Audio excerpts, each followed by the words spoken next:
राधे राधे, जय श्री राधे। मनुष्य को 3 प्रकार की अनुभूतियाँ होती हैं। एक अनुभूति दुख की है, एक अनुभूति सुख की है, एक अनुभूति आनंद की है। सुख की और दुख की अनुभूतियाँ बाहर से होती हैं। बाहर हम कुछ भी चाहते हैं मिल जाए, सुख होता है। बाहर हम कुछ चाहते हैं ना मिले, दुख होता है। बाहर प्रिय को निकट रखना चाहते हैं, सुख होता है। प्रिय से बिछोड़ हो, दुख होता है। अप्रिय से मिलना हो जाए, दुख होता है। प्रिय से बिछड़ना हो जाए तो दुख होता है।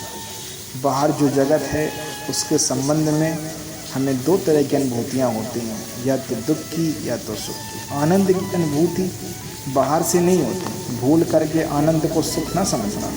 आनंद और सुख में अंतर है। सुख दुख का अभाव है। जहाँ दुख नहीं है वहाँ सुख है।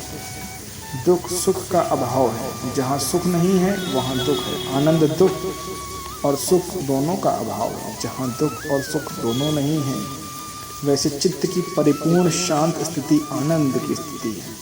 आनंद का अर्थ है जहाँ बाहर से कोई आंदोलन हमें प्रभावित नहीं कर रहा, न दुख का और न ही सुख का। सुख भी एक संवेदना है, दुख भी एक संवेदना है। सुख भी एक पीड़ा है और दुख भी एक पीड़ा है। सुख भी हमें बेचैन करता है, दुख भी हमें बेचैन करता है। सुख में भी आप उत्तेजित हो जाते हैं। अगर बहुत सुख हो जाए तो मृत्यु तक हो सकती है। अगर आकस्मिक सुख हो जाए तो भी मृत्यु हो सकती है। इतनी उत्तेजना सुख दे सकता है, दुख भी उतनी ही उत्तेजना दे सकता है। अनुत्तेजना आनंद है। जहाँ कोई उत्तेजना नहीं, जहाँ चेतन पर बाहर का कोई कंपन प्रभाव नहीं कर रहा, जहाँ चेतन बाहर से बिल्कुल पृथक और अपने में विराजमान है। उत्तेजना का अर्थ है अपने से बाहर संबंधित होना, अपने से बाहर विराजमान होना। जैसे कि झील पर लहरें उठती हैं, लहरें झील में नहीं उठती हैं। लहरें हवाओं में उठती हैं और झील में कंपित होती हैं।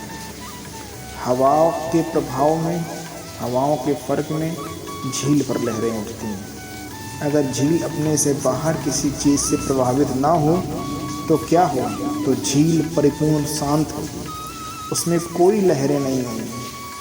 हमारा चित्त बाहर से प्रभावित होता है तो लहरें उठती हैं सुख की और दुख की। तब जो स्थिति है उस स्थिति का नाम आनंद है। सुख और दुख अनुभूतियाँ हैं बाहर से आई हुई। आनंद वह अनुभूति है जब बाहर से कुछ भी नहीं आता। आनंद बाहर का अनुभव ना होकर अपना अनुभव है। इसलिए सुख और दुख छीने जा सकते हैं क्योंकि वो बाहर से प्रभावित हैं। अगर बाहर से हटा लिए जाएंगे तो सुख और दुख बदल जाएंगे। तो आनंद मनुष्य का अपने चैतन्य में स्थित होने का नाम है। सुख मिलता है, दुख मिलता है, आनंद मिलता नहीं। आनंद मौजूद है, केवल जानना होता है। सुख को पाना होता है, दुख को पाना होता है। आनंद को पाना नहीं होता, केवल आविष्कार करना होता है।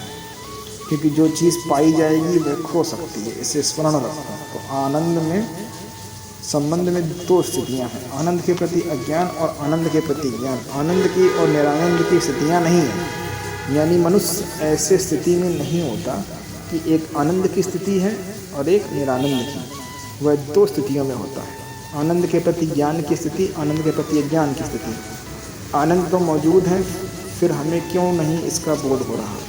जैसे कि महावीर को हो रहा है। जो आदमी सुख दुख का बोध कर रहा है वह आनंद का बोध नहीं कर सकेगा, क्योंकि सुख और दुख बाहर है। जो उसमें उलझा है वह बाहर उलझा है। उसकी